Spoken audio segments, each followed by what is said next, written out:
গৃহিণীদের কাজকে সহজ করতে নিয়ে চলে আসলাম নতুন একটা ব্লগ ভিডিও। আশা করি আজকের এই ভিডিওটা সকলের অনেক বেশি উপকারে আসবে। যদি উপকারে আসে তাহলে অবশ্যই আমার পেজের পাশে থাকবেন, বেশি বেশি করে শেয়ার করে। তো হ্যালো এভরিওয়ান, আসসালামু আলাইকুম। আই হোপ সকলে অনেক বেশি ভালো আছেন।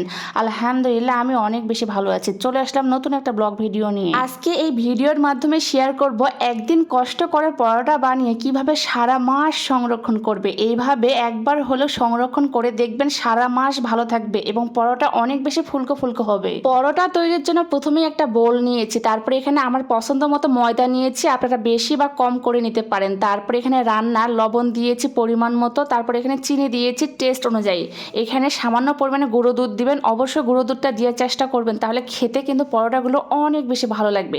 তারপর এই পর্যায়ে রান্নার রেগুলার তেল দিতে পারেন অথবা ঘিও দিতে পারেন। দেওয়ার পর সবগুলো উপকরণ খুব ভালোভাবে মিক্সড করে নিব। এই পর্যায়ে হালকা কুসুম গরম পানি দিয়ে একদম পারফেক্টলি একটা ডো বানিয়ে নিব। ডোটা তৈরি হয়ে গেলে এটা আমি আধা ঘন্টার জন্য রেস্টে রেখে দিব। যে কোনো পরোটা বা রুটি তৈরির জন্য ডো অবশ্যই একটু রেস্টে রেখে দিবেন, তাহলে দেখবেন অনেক বেশি সফট হবে। আধা ঘন্টা রেস্টে রাখার পর আমি একটা বোর্ডের মধ্যে ডোগুলোকে নিয়েছি, তারপর হাতের সাহায্যে খুব ভালোভাবে ছোট ছোট করে পিস করে কেটে নিয়েছি। যে যেভাবে পরোটা ছোট বা বড় করবেন সেই হিসেবে নিয়ে নেবেন। তারপর আমি হাতের সাহায্যে মুথে নিয়ে এভাবে রুটির শেপে করে নিয়েছি। মোটামুটি একটা রুটির শেপ আসলেই চলবে, এখানে মোটা বা চিকন হলে কোনো সমস্যা নেই। এই পর্যায়ে আমি পরোটার শেপ দিয়ে নিব। দুই সাইডে মুড়িয়ে নিয়েছি, তারপর মাঝখানের অংশটা এইভাবে মুড়িয়ে নিব। এটা দেখি বুঝতে হবে, যেহেতু পরোটা সকলেই কম বেশি বানাতে পারে। এইভাবে সবগুলো পরোটা বানিয়ে নিয়ে আমি বোর্ডের মধ্যে ময়দা দিয়ে পরোটাকে বেলে নিয়েছি। পরোটা মোটা বা চিকন যে যেরকম খেতে পছন্দ করেন সেই হিসেবে বেলে নেবেন। এই তো আমার সবগুলো পরোটা এইভাবে বেলে নিয়েছি। তারপর চলে গেলাম পরবর্তী স্টেপে। চুলার উপরে একটা ফ্রাই প্যান বসাই দিয়েছি। ফ্রাই প্যানটা যখন মোটামুটি একটু গরম হয়ে আসবে তখন আগে থেকে যে পরোটাগুলো বানিয়ে রেখেছিলাম সেগুলো দিয়ে দিব।